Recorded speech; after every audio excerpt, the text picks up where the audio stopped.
Hi guys, welcome to my channel. This is completely new for me. I have what's been deemed on YouTube as the worst Micro Four Thirds camera ever, apparently, and that is the Lumix G100. So I'm going to really kick it into touch a little bit. I'm going to do two videos. The first video is going to be basically all about the photography side of things. So I'm going to take a load of pictures and spam loads of pictures in this video. And then the second half, we'll look at the video functionality of the camera. Now the camera was obviously marketed as a vlogging camera. And to be quite honest with you, it's not that great for vlogging. The autofocus isn't great. The image stabilization, if you're filming in 4K, has a massive crop, so on, so on. But I think I might have found a workaround with this, which makes the camera more expensive and makes you think, well, actually, why would I spend for the extra money that you're going to spend on a speed booster and a decent wide-angle lens? You could probably get a better camera with a better kit. The Sony ZV-10 probably would be a better match, but I already have a Panasonic G85, so I already had the speed booster, already had the wide-angled lens and all that sort of stuff. So it's not really cost me any more than just the base £300, which is what I paid for the Lumix in the first place from eBay secondhand.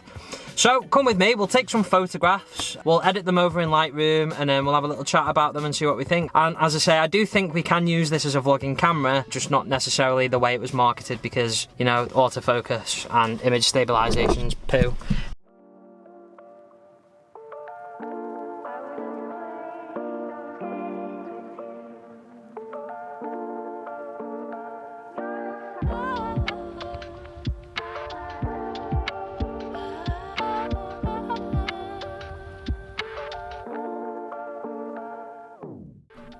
So let's jump into the specs of the camera. So there's a 20 megapixel 4/3 CMOS sensor, electronic image stabilization, which it's okay, it's not great. It puts a massive crop on you on the camera, especially if you're filming in 4K. If you've got in-lens image stabilization, it works quite well with that, if you're lucky enough to have that. Obviously I got this camera from eBay, so it came body only, no lens. So no in-lens stabilization for me, but I don't mind. There's directional audio with tracking mode, which I will never use. It's meant to be quite good, but I'm never going to use it. I suppose it's handy in a pinch if you're out and you need to record something, but you've got no microphone. It's got a lovely flippy screen at 1.84 million dots. And to be honest with you, it's a great screen. It's nice and bright, so you can see everything. It's also got a 3.68 million dot electronic viewfinder. Now, the viewfinder is really good. I've got no qualms with that at all. There's no lag, really. And I've used it quite a bit. Usually I don't tend to use electronic viewfinders, but especially with the photography side of things, I have been using it quite a bit. It does do video up to 4K 30p, and it'll also do 1080p up to 120 frames with slow and quick options. What they don't make obvious here is there's a 10-minute cap on the 4K recording. We'll touch on that a little bit more later on. Now, I'm no photographer, and I use video way more than I take pictures. However, as of late, I've jumped in headfirst into the world of photography, and it's become a bit of a hyperfixation for me, to be quite honest with you. I'm still learning how to use Lightroom, so don't judge me on my sick editing skills. But what I can say regarding this little camera is the colour science is absolutely lovely. I really, really do like that. Obviously, it's personal preference with colour science. As you can see in this montage, I'm only mildly tweaking the colours and doing little bits and bobs. More than anything else, I'm attempting to fix my own errors in composition and framing. Again, it's things that I'm still learning on the road to learning photography, shall we say. The 20 megapixel sensor allows for extremely sharp images. So much so that I've reduced it slightly in the profile that I use within the camera. So the profile I'm using at the moment is just a natural profile, but I've just reduced some of the sharpness in it. I'm not sure if this is the correct one to use, but that's the one I'm using at the moment. And I quite like the effect that I'm getting from it as well. So to conclude the photo part of this video, I'm more than satisfied with this little camera when it comes to taking photographs. It's no thrills, and it's definitely an upgrade from my Lumix G80. I've also just found out that the sensor is the same as the GH5 and the G9 range of cameras, and both of which have a great reputation in the photography and the videography world. So yeah. Now, about the video functions, let's jump into video. 10mm is amply enough for what we're doing. Just testing obviously the stabilization. There's no actual built-in stabilization on the lens, it's all digital. But I think it works. We'll see.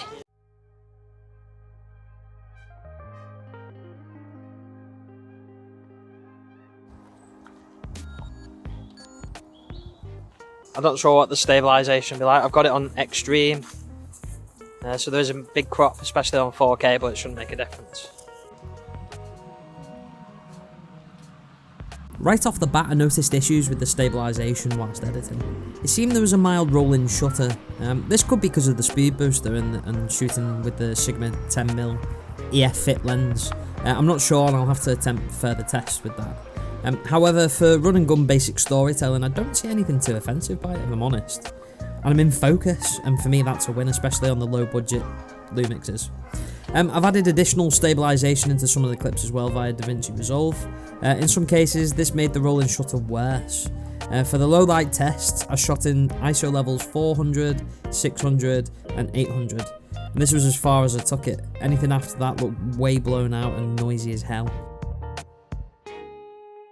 I'm using the Vlog profile, and by default the minimum ISO level is 400. You can't go any lower than that at all, it's like locked out. I've never used Vlog before, hence my dodgy colour grading, so I'm not sure if that's standard or another quirk to this camera, if I'm honest with you. Okay, so there we have it, the Lumix G100. Is it the worst camera ever? Worst Micro Four Thirds camera ever? Obviously, I'm like I said before, I'm not a photographer as such. I'm learning the craft of photography. So far, I've got nothing but good things to say about it. I'm really enjoying what I'm doing, and I'm enjoying what I'm seeing coming out of there as well. It's great.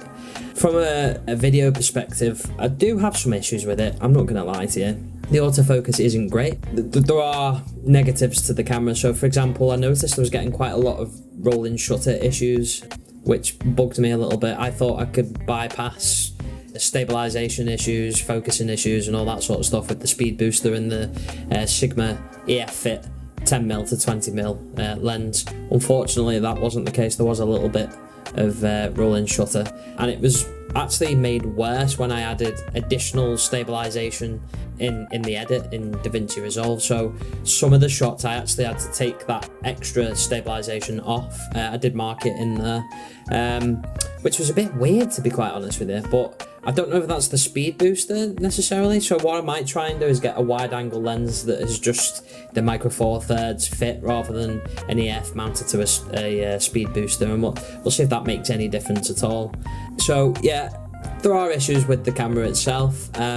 I really like it. I mean, if you're not a professional, which I definitely am not a professional, but I'm somebody who's interested in multimedia and mixed media, so video, photos, all that sort of stuff, I think it's a great camera to start off with. You can learn to take photographs with it.